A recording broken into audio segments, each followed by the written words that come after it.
الله الرحمن الرحيم.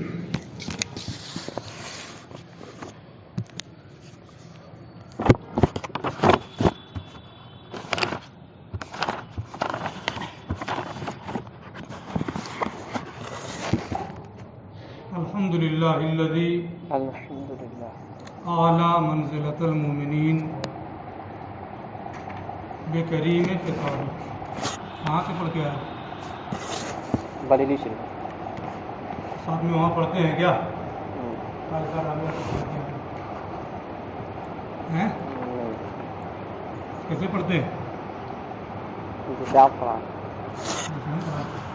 ساتھ میں تو بھی پڑھ رہا ہے مجھے لگا کیا؟ ایسا لگا تھا ابتدا ہو رہی ہے، ایسا لگا. کل شروع کرا چکا. جی. کون کون تھے؟ آداب پوچھتے میں کل آنا چاہیے. تو میں پہلی گھنٹے میں آیا ہوں، شروع کرا شروع کرانا باقی نہیں. جی. اب شروع ہو چکی ہے، اب پڑھنا باقی.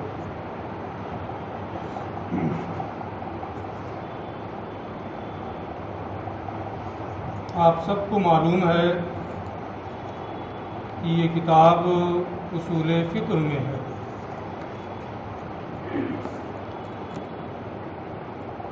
اصول کا معنی کیا ہے اور اس کا واحد کیا ہے؟ واحد اور جمع تو آپ جانتے ہیں کہ اصول جمع ہے اور اس کا واحد اصل. اور اس کا ایک معنی بھی میں بتا دے رہا ہوں.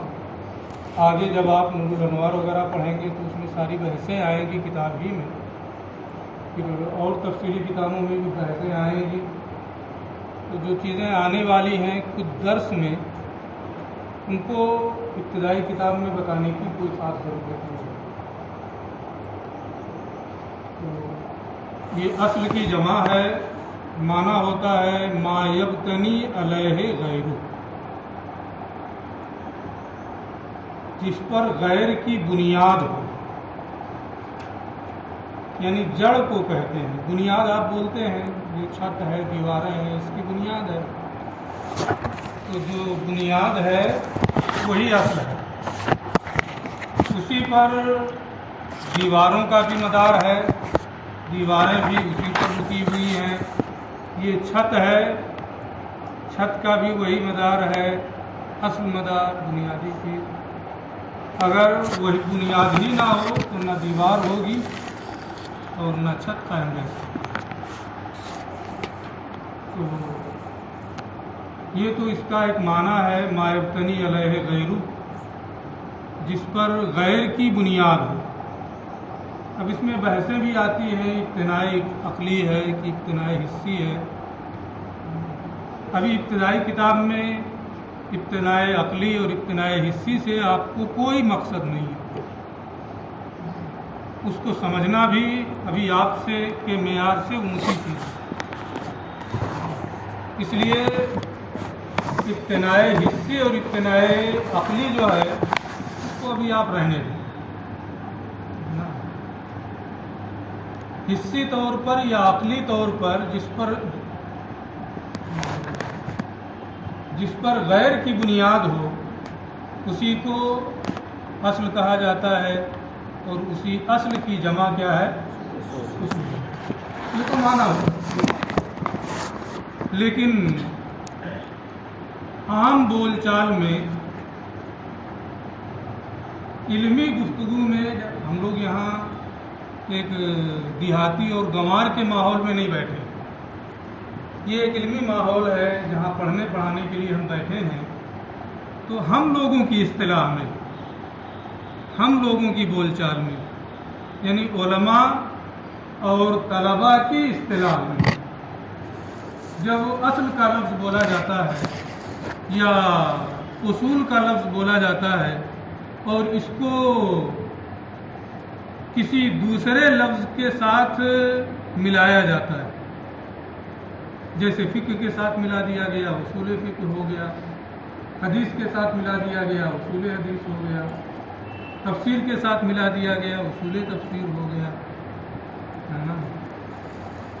تو جب ہم لوگوں کی اصطلاح میں یہ اصل کا لفظ یا اصول کا لفظ بولا جاتا ہے تو اس کا معنی ہوتا ہے قاعدہ اور ضابطہ، قواعد اور جمع کے اعتبار سے اگر آپ اس کا ترجمہ کریں گے، معنی سمجھیں گے تو قواعد و ضوابط کہیں گے. واحد کے اعتبار سے اگر اس کو سمجھنے کے لیے آپ بولیں گے تو قاعدہ اور ضابطہ کہیں گے. تو قواعد و ضوابط بھی آپ کہہ سکتے ہیں اور قاعدہ اور ضابطہ بھی کہہ سکتے ہیں. تو یہ لفظ اصول یا اصل کی مختصر توضیح ہے کہ ہم اصول فقہ پڑھ رہے ہیں، اصول حدیث پڑھیں گے، اصول تفسیر پڑھیں گے تو جو لفظ آتا ہے اس کا اجمالی اور مختصر معنی یہ ہے. باقی تفصیل اصول فقہ کی تفصیلی کتابوں میں ابھی رابعہ میں ہے، آپ خامسہ میں درس میں پوری تفصیل سے ایک صفحے میں بحث آ جائیں گے، ہے نا. پھر سابعہ میں جائیں گے تو نور وسامی توضیح میں پھر بحث آئے گی، وسامی میں نہیں. تو کئی مرتبہ یہ بحث آئے گی. اتنا آپ نے سمجھ لیا ہے تو کچھ بصیرت رہے گی، کچھ معلوم رہے گا کہ ہاں ہم کو کچھ بتایا گیا تھا. اگر یاد رکھیں گے تو، نہیں یاد رکھیں گے تو آپ سمجھیں آپ کا کام. میرا جو کام تھا میں نے وہ کر دیا ہے کہ ابتدائی کتاب ہے، بنیادی کتاب ہے، سب سے پہلی کتاب ہے فن کی.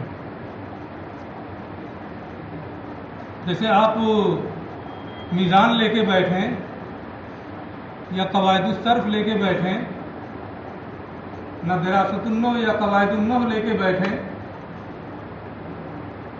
اور اس میں آپ کو کچھ نہ بتایا جائے، بس غیر منصرف کا کی تعریف یاد کرائی جائے، منصرف کی تعریف یاد کرائی جائے، باقی چیزیں سب یاد کرا دی جائیں، آپ کو پتہ ہی نہیں کہ نحو کیا ہے، اصول نحو کیا ہیں، قواعد نحو کیا ہے، کیا چیز ہے یہ تو کچھ اندازہ ہی نہیں ہوگا. سب یاد کرنے کے بعد بھی کوئی مقصد نہیں سمجھ میں آئے. تو جیسے وہ بنیادی کتابیں آپ نے پڑھی ہیں، اس کو سمجھا ہے، اس کو یاد کیا ہے، اگر میزان اور قواعد النحو یاد نہ ہو تو اس میں ایک لفظ نہیں پڑھ پائیں گے. پتہ نہیں الحمدللہ کو الحمدللہ پڑھیں گے کہ الحمدللہ پڑھیں گے. کسی گنوار کو پڑھا کر کے دیکھ لیجیے بغیر اعراب. جیسے آپ نے میزان پڑھا ہے، محنت کی ہے تو آج اس کو الحمدللہ پڑھ رہے ہیں نا. قواعد النحو پڑھا، محنت سے یاد کیا، سمجھا کہ کیسے کہاں کیا پڑھنا ہے تو اس کو الحمدللہ پڑھ رہے ہیں. یہ مبتدا ہے، یہ خبر ہے، یہ مرفوع رہے گا، یہ مجرور رہے گا، نہ یہ منصوب رہے گا. تو وہ چیزیں مرفوع، منصوب، مجرور، ہے نا، یہ ساری چیزیں آپ نے سیکھ لی. کس لیے سیکھا ہے؟ وہ چیزیں وسیلہ اور ذریعہ، تاکہ قرآن و حدیث کا علم صحیح طریقے سے آدمی حاصل کر سکے. نحو بھی اسی لیے پڑھا ہے، صرف بھی اسی لیے پڑھا ہے، منطق بھی اسی لیے پڑھا ہے، ادب بھی اسی لیے پڑھا ہے. جتنے فنون اب تک آپ نے پڑھے ہیں سب کے پڑھنے کا مقصد صرف یہی ہے کہ قرآن و حدیث کا علم ہمیں حاصل ہو سکے. تو وہ چیزیں وسیلہ ہیں، ذریعہ ہیں، ان کو اتنی محنت سے آپ نے پڑھا، اتنی کوشش کی. اب اصل پر پہنچ رہے ہیں تو اصل کے لیے بھی محنت کرنا. جو آپ کا مقصد تھا پڑھنے کا، جو مقصد تھا حاصل کرنے کا، اب اس کا درجہ آیا ہے کہ اس کو بھی محنت سے یاد کرنا ہوگا، محنت سے پڑھنا ہوگا، رٹنا بھی پڑے گا. جیسے قواعد النحو اور میزان رٹا، اس میں مختلف چیزوں کی تعریف آتی ہے، اس میں بھی مختلف چیزوں کی تعریف آئے گی. لیکن میں تو یہ سمجھتا ہوں کہ یہ جماعت ابھی رابعہ کی ہے، اس میں رٹ لیں گے آپ. اوپر جب اصول کی کتابیں پڑھیں گے، اصول فقہ وغیرہ کی، سادسہ میں، خامسہ میں یا